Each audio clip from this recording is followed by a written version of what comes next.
Guys, watch out with the Wraith. She's got good aim. We're getting nowhere here. I'm gonna flank. Watch out for the Wraith. Okay.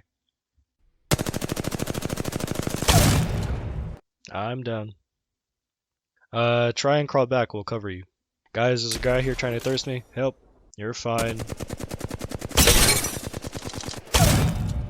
Downed him. Oh, they're pushing.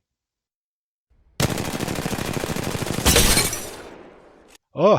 I'm so low. I need to heal. Oh, they're here. Horizon's super low though. Got her. Now it's just a 1v1. I'll push once I get my scan. Oh! Is that a third? Ah!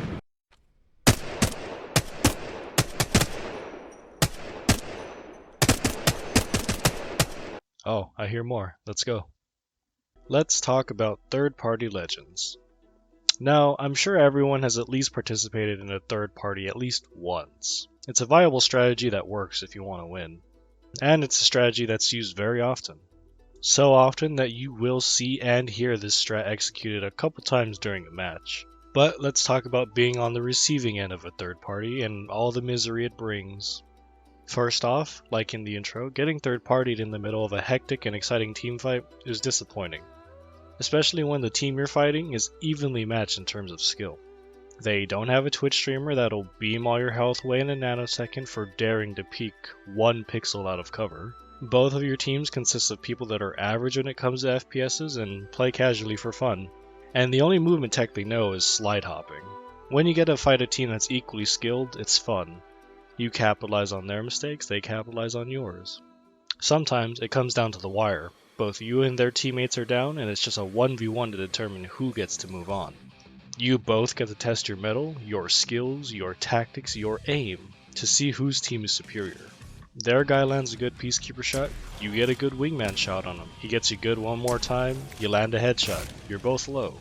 The next couple of shots will decide the victor.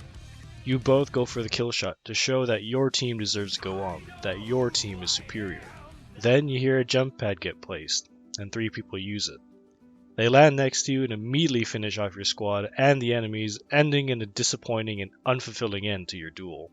It's really not very fun being on the receiving end. In fact, I've experienced that scenario many times. I've had so many duels cut short and ended by a third party. And it's kind of annoying because even if I had won, I still would have lost because of the third party. Sometimes though, you can eliminate the third party, but since you had to kill off the third party, another team hears that and goes to third party. And if you're unlucky, then another team hears that, and then it becomes an infinite third party cycle. Until you get taken out or somehow manage to kill the entire lobby headed your way. Now, I'm not saying to stop third partying, I still do it. I just wanted to talk about it since it happens so often. I'm hesitant to call this an issue because it really isn't one. It's just very annoying when it happens to you. Third partying is just part of the game. And if you do that, that's okay. It's a viable strategy that works, and it's just annoying for the guys on the receiving end. Now, if you're still here, let me say thanks for making it this far. I really appreciate you for watching this far, and it means a lot. But I also want to leave you with some tips to hopefully avoid third parties yourself. First off, try to end your fights quickly. Easier said than done, I know, but if you give the other teams less time to hear you guys fighting, they might not hear you and they might not come over. Second, capitalize on the enemy's team's bad positioning. If you see that one of the enemies is split from the team, push as a team to take him out. This will help you end the fight quicker because they will be a man down and you'll have a numbers advantage. This strategy works pretty well if you have a Bloodhound or Crypto, as both of them can highlight multiple people and make it easier to see if one is separated from the group.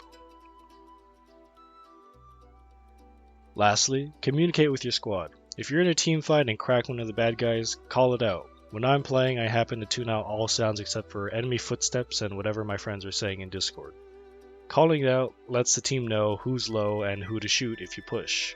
Also, just cracking someone is an advantage, because then it forces them to go heal and takes them out of the fight, pretty much making it a 3v2. So, if you get a crack on somebody, it's an advantage, and if you can push on it, that's good. If you can't, you're making them waste resources, and it could be useful to you later, potentially.